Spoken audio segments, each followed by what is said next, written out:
When the law becomes stringent and hurt the dignity of the people, then it's people's responsibility to protest over it.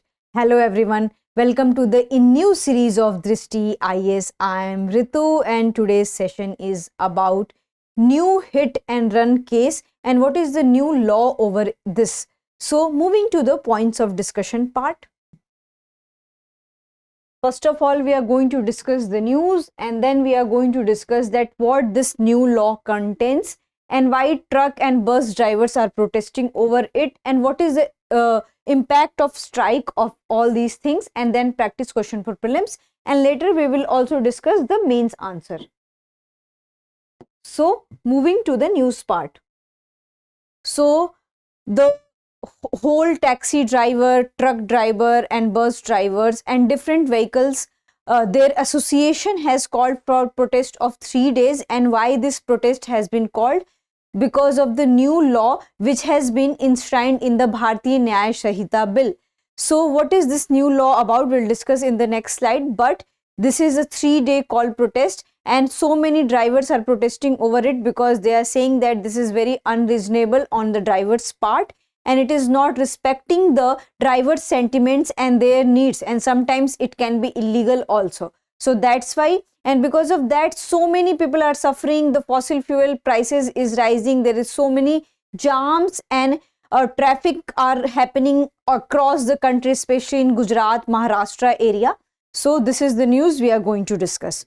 Moving to the next one, which is that what this new law contains. So the new law has this provision that if any driver is involved in a rash or negligent driving and if he or she left a person at a road, injured person at the road without informing to the police, then he or she will be punished for 10 years of imprisonment and up to the fine of the 7 lakhs.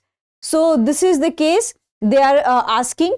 And why government has introduced such laws? Because according to the government of India, almost every year 50,000 people die in the road accident. So in order to prevent lives from the road accident, the government of India has come with this strict law. But many drivers are saying that this strict law is unnecessary and no consultation and no discussion has been made to them. So because of this 10 years and 7 lakhs, it is very unreasonable for them because many times they are fake cases, and if any driver is involved into the fake cases, then their livelihoods will be the suffer, their children will be the suffer. So these kind of the problems, and because of that they are protesting over it. So these are the new laws. Moving to the next one. Next is about that why they are protesting.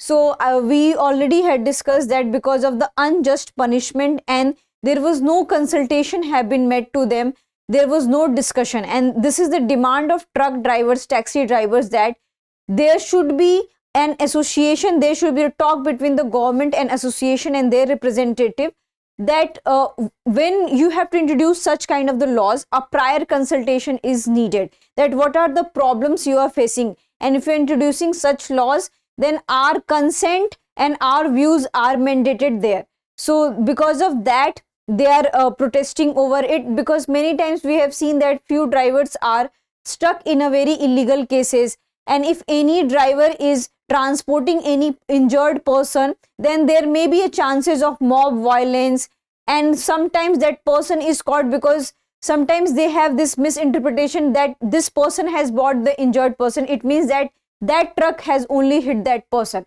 So these kind of interpretation and misjudgments are there with the drivers, and because of this negligence their livelihood suffers a lot and still they are suffering, and now they are facing such that unjust punishment and 10 years of their life will be wasted, and they cannot afford this 7 lakhs of fine because their livelihood does not allow and their salary does not allow to pay such kind of amount. So that's why they are discussing over it, and many political leaders, many experts are saying that many times accidents happen because of the bad roads, bad infrastructure, because of the illegal traffic rules, because of the mismanagement of traffic police. So these measures we have to take care of. We should not, by imposing strict law, we should not prevent the road accident. We have to also look for the road infrastructures. So these are the concerns of the truck drivers. Moving ahead, which is that what has been the impact of the strike. So it's their right to protest and they are striking for 3 days. So what has been impact? So the impact is that petrol pumps are jammed, the fossil fuels, the prices are rising, there is a problems in movement of the people, especially in Gujarat, Maharashtra, Rajasthan and Madhya Pradesh area. So because of that, livelihoods are suffering, the local lives and normal lives of the people are suffering. So these are the impacts they are having because of these strikes. So in that situation, the government of India has not issued any official statement that whether they will withdraw this law or not, or what is their opinion onto this. But this is the impact they are producing, that so many states are suffering and now this has been spreading to all over the country. So this is the impact. Moving to the next slide, which is practice question for prelims, and this question is related to the right to protest. And your first statement is Article 19 of the Indian Constitution deals with it. So you have to find out. And then second question is, it is an absolute right. Here you have to know that which is the correct statement. So kindly answer in the comment section. Moving to the next slide, which is the practice question for mains. Explain the significance of right to protest in democracy. Since they are protesting over a stringent law and in their eyes this is very unjust to the drivers, so it's their fundamental right that they can protest against any law. So first of all, you have to give the constitutional basis for this right to protest. So for your information, I want to tell you that right to protest has not been directly enshrined in our Indian Constitution, but there is definitely a phrase that which allows the people to right to peacefully assemble at a place. And so this thing you have to give that according to Article 19, we have freedom of speech and expression, and it can be through any means. And right to protest is also a part of freedom of speech and expression, because we are expressing our concern that we don't like this law and this is very unjust treatment for the driver. So this is the Article 19. So in this intro, you have to write the constitutional basis. Later come that significance of right to protest. So what you have to do that first, it gives the voices to the marginalized section.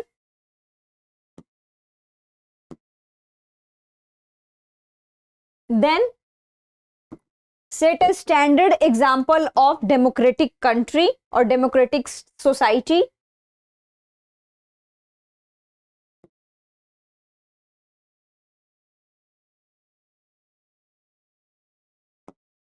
Set the debate over that with what is the citizens' right and what is the government's right here.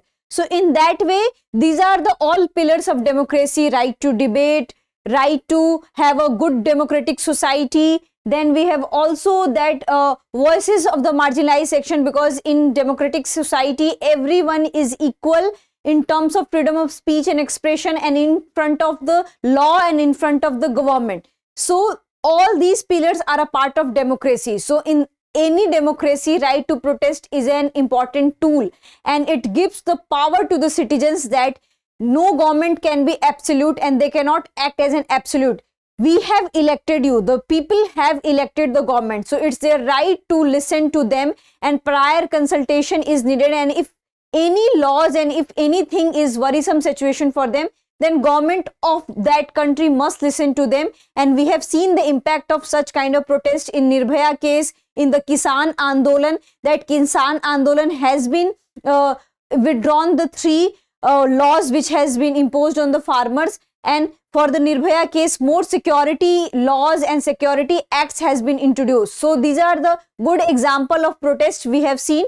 So in that way, how right to protest are proving impactful for our society and how it is changing the society, you can write in the conclusion part. So I hope you like this session. If you have any query to this session, kindly ask in the comment section. Thank you.